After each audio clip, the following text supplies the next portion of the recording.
एक नौजवान युवक ने एक बहुत बड़े विश्वविद्यालय से स्नातक की उपाधि प्राप्त की। उसके बाद वो नौकरी की खोज में निकल गया। कई महीनों तक उसे नौकरी नहीं मिली और वो निराश हो गया। उसमें स्वाभिमान कूट कूट कर भरा था। पैसे खत्म हो जाने के कारण उसे 2 दिन से खाना भी नहीं मिल पाया था और किराया ना दे पाने के कारण उसके रहने का कमरा भी छूट गया था। वो कई रातें बगीचे में सोकर बिताता रहा, बेंच पर सोता रहा, लाचारी से करवटें बदलता रहा। उसे ये अनुभव होने लगा कि उसके लिए धरती और आकाश सब उलट पलट गए हैं। उसे अपना जीवन व्यर्थ प्रतीत होने लगा। वो नौकरी के लिए जहां भी जाता नौकरी नहीं मिलती। आखिर निराश होकर उसने नौकरी खोजना ही बंद कर दिया। उसे ऐसा प्रतीत होने लगा कि उसके भविष्य में प्रकाश की एक भी रेखा नहीं बची। उसे इस डर ने जकड़ लिया कि वो निकम्मे और बेकार लोगों की श्रेणी में धकेल दिया गया है। उसके कपड़े फटने लगे थे। अब उसकी वो दशा हो गई थी कि इस वेश में वो किसी के सामने नहीं जा सकता था और कहीं भी वो जाने की कोशिश करता तो उसे धिक्कार कर बाहर निकाल दिया जाता। बहुत कोशिश करने पर उसे एक रद्दी होटल में बर्तन मांजने की नौकरी मिल गई। इससे उसकी रोटी तो जैसे तैसे चलने लगी, परंतु सोने के लिए उसे अब भी बाग में ही सोना पड़ता था। एक रात इसी दुर्दशा में वो बेंच पर लेटा हुआ था कि अचानक उसे एक नई दृष्टि प्राप्त हुई। उसे आकाश में मोटे मोटे आग जैसे लाल अक्षरों में दिखाई दिया, अपने पर विश्वास रखो। उस रात वो सो नहीं सका। बेचैनी से सवेरा होने की प्रतीक्षा करने लगा। सवेरा होते ही उसने अपने मन में ये बात फिर से दोहराई, अपने पर विश्वास रखो। वो उठा और नदी पर गया। वहां जाकर उसने अपने हाथ मुंह धोए, खूब अच्छी तरह दाढ़ी साफ की। अब वो किसी ऑफिस में इंटरव्यू देने के लिए जाता तो लोग उसकी इज्जत करने लगे थे। उसके कपड़े ज्यादा अच्छे नहीं थे, परंतु उसके मुख पर आत्मविश्वास की झलक दिखाई दे रही थी, आशा की एक किरण दिखाई दे रही थी। अब वो चोर नहीं समझा जाता था। वो जो कुछ बोलता उसमें आत्मविश्वास टपकता रहता था और एक दिन उसे बहुत अच्छी नौकरी प्राप्त हुई।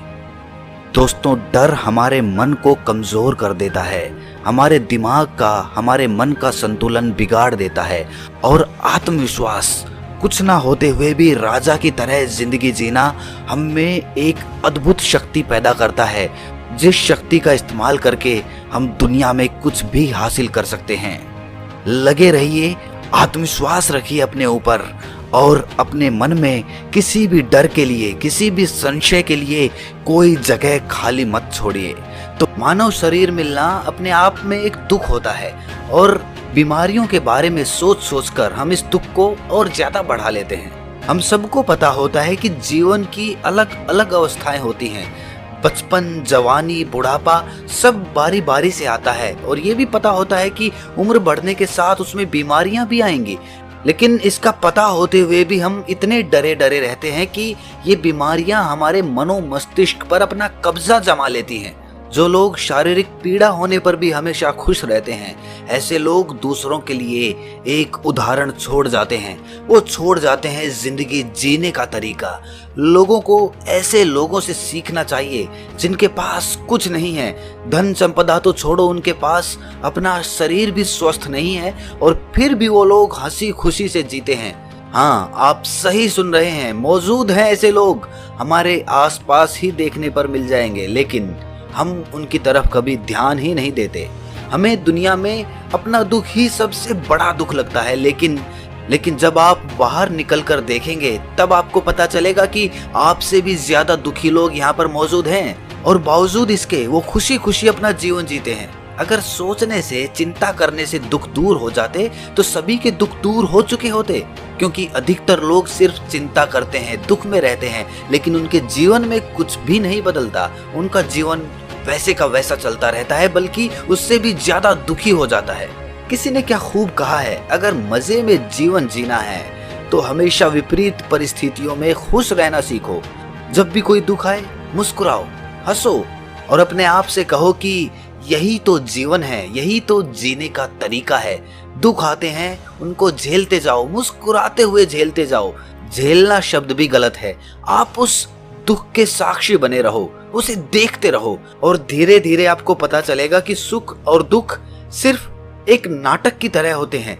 नाटक बदलता है तो सिचुएशन बदल जाती है, कभी सुख होता है तो कभी दुख होता है और हम उसमें सिर्फ अभिनय कर रहे होते हैं, अभिनेता होते हैं। लेकिन हमारी भूल यही होती है कि हम उस नाटक को ही सच्चाई मान बैठे हैं, नाटक में ही इतना घुल मिल गए हैं या फिर नाटक में ही इतना मजा आने लगा है कि वही जीवन की सच्चाई बन गया है। लेकिन वास्तविकता में ऐसा कुछ भी नहीं है, क्योंकि जिस भी चीज को आप यहाँ पर संजो के रखने की कोशिश करोगे वही चीज जीवन के अंत में आपका साथ छोड़ देगी। तो फिर ये नाटक नहीं तो और क्या है? आप क्या संग्रह करना चाहते हैं? अपने शरीर को कितना ही बचाओगे, कितनी ही बीमारियों से उसे दूर रखोगे, वो तो एक दिन खत्म हो ही जाएगा। इस कथन का मतलब ये बिल्कुल नहीं है कि अपने ऊपर ध्यान ही मत दो, अपनी चिंता ही मत करो, अपने शरीर की देखभाल ही ना करो। वो सारी चीजें हमें करनी चाहिए, लेकिन उसके बारे में व्यर्थ में चिंता करना, हमेशा सोचते रहना, बीमारियों के बारे में नाना प्रकार की बातें अपने दिमाग में लाना, वो सब बेफिजूल होता है। हमारे जीवन के कीमती पलों को खा जाती है ये चिंता।